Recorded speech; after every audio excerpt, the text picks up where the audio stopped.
Hey, Magic fans, welcome back. This is the Captain speaking here on Captain Clyde's MTG, interrupting the Dominaria Collector Booster opening. I know we got a box value coming up video next, but I wanted to interrupt real quick to let you guys know they have just amazingly slung out the Winter Secret Lair Super Drop for the next 60 days. You can buy these on the Secret Lair site.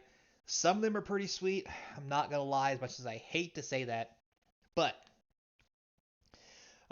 with this being the first quarter, that what they call quote unquote winter super drop, since this is going to run probably till the end of March, we probably won't see another super drop or secret layers coming out until March. So you have until March, or 60 days, well 54 now, um, to finish getting these. So around March is when the next secret layer super drop is going to come.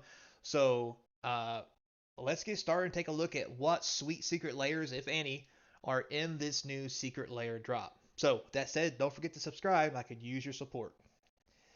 To start off with, we have Showcase All Will Be One Step and Complete Edition. So this is a foil only edition. Orders for 50 bucks, 49.99 is 5 cards.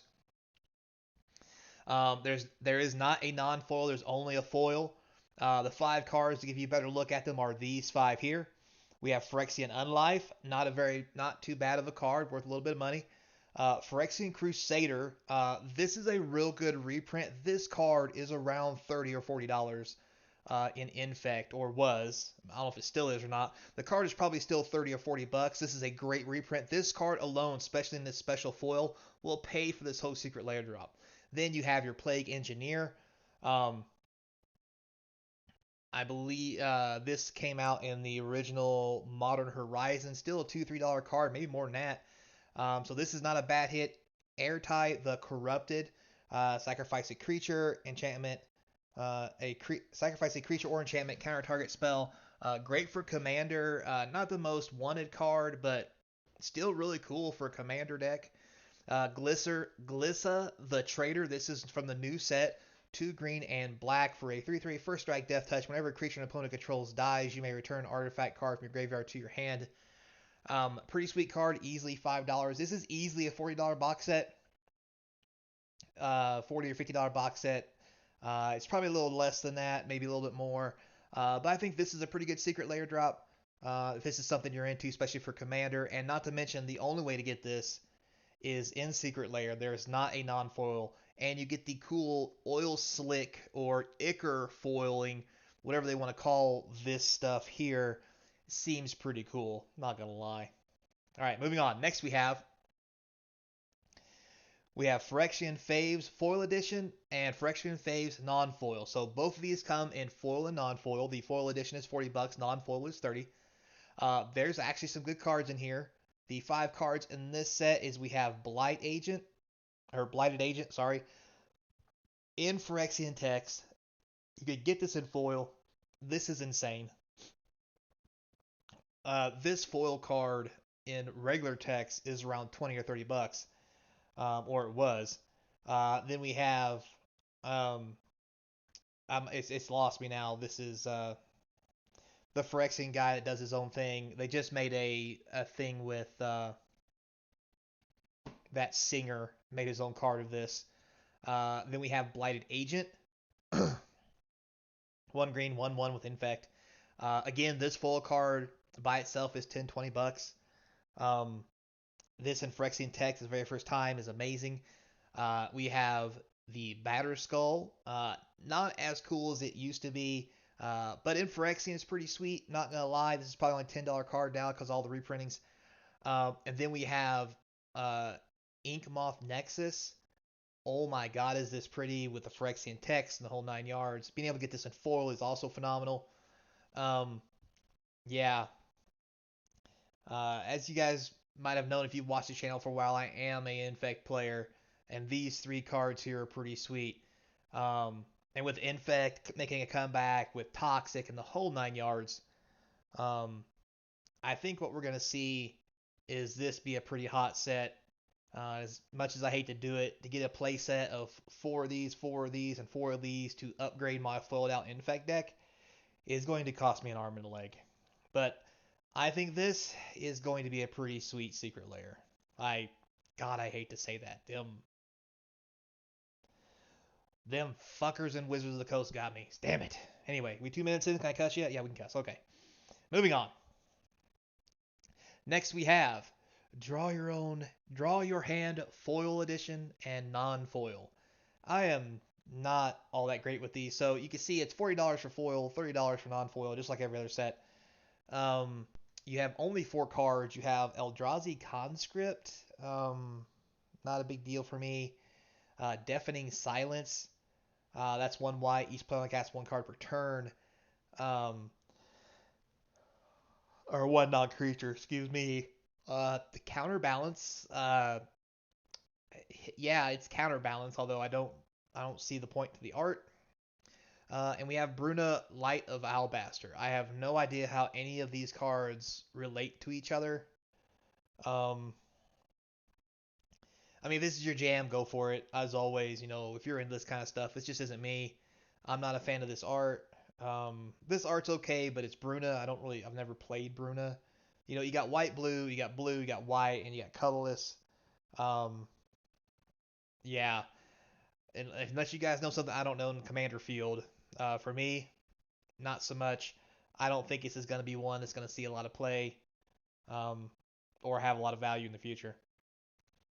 All right, moving on. Next we have Snakes Foil Edition and Snakes Non-Foil. Sorry. That's what it says. $40 for foil, $30 for non-foil, like everything else. And in this set, what we have is we have these 5 cards. We have Hex Drinker, which I'm not gonna lie, this is a pretty good card in the last couple years. It's probably still $10, $20. And this art isn't too shabby. I mean, I've seen worse, and it is pretty good. Lotus Cobra, not a fan of the art. Still a good card. Probably $2, $3, $4. Uh, Sheshiro the Anointed. Snake Monk, if you say so. For 6 mana, 3/4. Other snakes get +2/+2. Whenever snake you control deals damage to a player, you may draw a card. I mean, if you have a snake deck out there, you want to get snaky with it. This is your secret lair. Ice Fang Quaddle, pretty good card. 5-10 bucks. Stone Coil Serpent, not the not the best card anymore. Used to be expensive, but not really anymore. And this picture is just awkward. Um, this is probably really pushing the value of what these cards are worth compared to what they're charging. I think Hex Drinker is probably going to hold most of value in this set. Maybe Ice Fang. I don't know if it's still popular or not. I didn't really look before I started this. But yeah, so there you have it. Again, if this is your jam, have at it. For me, out of this, the only card in here I really like a lot is probably this Hex Drinker. But if you like snakes, have at it. Then we have the 90s Binder Edition experience. Sorry, 90s Binder Experience foil and non-foil edition. $40 for not for foil, 30 for non-foil as usual. And you can see here there's 5 cards in this one. And in the 5 cards, it's very interesting. We have Alms Collector. This is interesting. Cat Cleric with Flash 3/4. If an opponent would draw 2 or more cards this turn instead, you and that player each draw a card. Great for Commander. Crested Sunmare. This is a very popular card. 5/5 for 5. Horses you have indestructible. Beginning of each end step. If you gained life, you get to make a 5/5 horse. Goreclaw.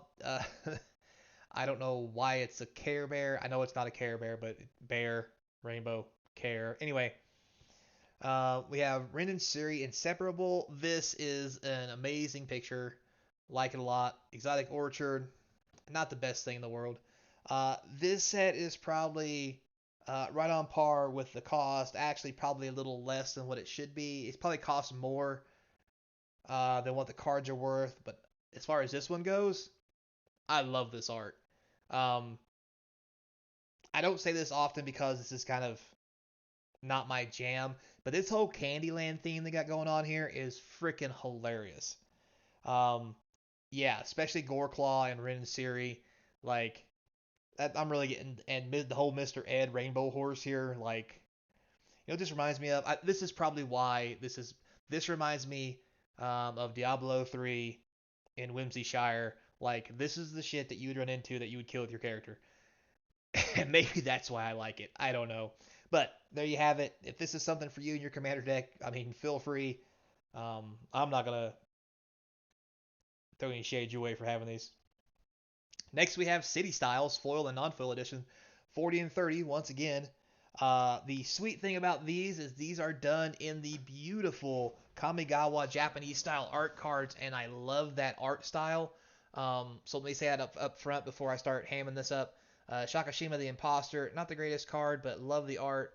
Massacre Girl, I fell in love with this. Reminds me of like a DC character who normally has, you know, multicolored hair. Actually, it reminds me more of Punchline. But anyway, Massacre Girl looks great. Azusa Lost But Seeking, a beautiful card. Tessa Karlov, again, looks great. Very Streets of New Capenna style here. Paradise Mantle, very Lady Gaga. I don't think this is really worth the money, but again, this is one of those where the art alone for me is worth the money because this art is just beautiful. I love this art. I'd love to see more like it. I loved the Kamigawa art and how they did the whole Japanese style, Japanime slash Japanese style, call it what you will, manga, whatever style of art. And I'm really down with this. Now, I probably wouldn't buy this one because these aren't really cards that I like or would play, but I wouldn't mind owning them if I came across them somehow, let's just say. So, moving on. And next we have Art Series Sam Burley, foil and non-foil edition. So what did old Sammy draw for us? We got 4 cards here. And, whoops. Looks like I forgot to put that one in there. Well, looks like Sammy drew Koth and a few other cards. I bet I put them in the wrong spot, didn't I? Doot, doot, doot. Nope. Oh well, Sam Burley has Koth, a couple other cards. You know what I'll do? We'll just fix this real quick. We'll just drag this right down on here. Don't worry, I know what I'm doing. All right, so anyway, like I was saying, uh, we have Karthus, Tyrant of Jund. Great art. I mean, not the best card in the world, 7 mana. Master of the Wild Hunt. This has been reprinted several times. Still a good card. Like the art. Very Star Warish kind of style. Koth the Hammer and Braids of Fire. Um, I don't think he's worth a whole lot of money, but Braids of Fire has become a very hot card lately because of the cumulative upkeep of add 1 red, right? With other cards that let you carry mana through your phases or not in with mana burn being gone, Braid of Fire has really become a something special. So there's that. All right, so now moving on, we're back on track here. Promise I'm a professional. Yep, 30 and 40 or 40 and 30 as usual. All right, so we have the profits predicted non-foil. So this is every bundle you just saw in non-foil. So instead of 179.94, it's 152.99. Um, I mean, a decent discount, but again, like I said, some of these cards I wouldn't want, so I don't know if saving $20 is worth having the other cards if I couldn't get somebody to buy them. That's just me. So it really depends on how many of these you want and how much you can really spend. Now we start getting the foil. We're talking 289. It's a 247. That might be a little more easier to offload on people, but again, you have double the price. Is it really worth putting the extra work in for it? And then, of course, as always, you have the big discount where if you buy everything, foil and non-foil, one of each, instead of 470, they'll only charge you 400. Well, 397.99. Which for me, as cool as this is, I think I'd rather spend that money on a case of sealed product. Um, I know it's not $400, but like, let's be honest, 2 collector boosters, um, or 3 collector boosters will get you kind of the same thing. I'm not the same cards, but that's how I would rather spend it. But if you're into buying big chunks like this, I mean, have at it, guys. It's really up to you. I think I might pick and choose a couple of these. Not gonna lie, um, especially the Phyrexian ones just to have because I do think they're pretty sweet. Um, but hey, that's just me. But if this is your jam, dump that money, but just remember, this is probably Wizards trying to figure out how they're gonna get their money back after that whole MTG 30 thing that we're trying to move on from. And maybe this is the first step. Maybe it's not. It'd be a good way to test the waters to see if anybody really cares. So with that being said, guys, thanks a lot for watching. I do appreciate it. Stay tuned for tomorrow for a sweet box value of all the collector boxes I opened for Dominator Remastered, followed up with all of the top 5s and 10s of the new Phyrexian set as it starts coming out for all the formats, along with a few other things to look into before we actually get into release weekend. So, until next time, be kind, and as always, don't forget to check out the links below to the eBay store and Patreon. I hope to see you across from the game table.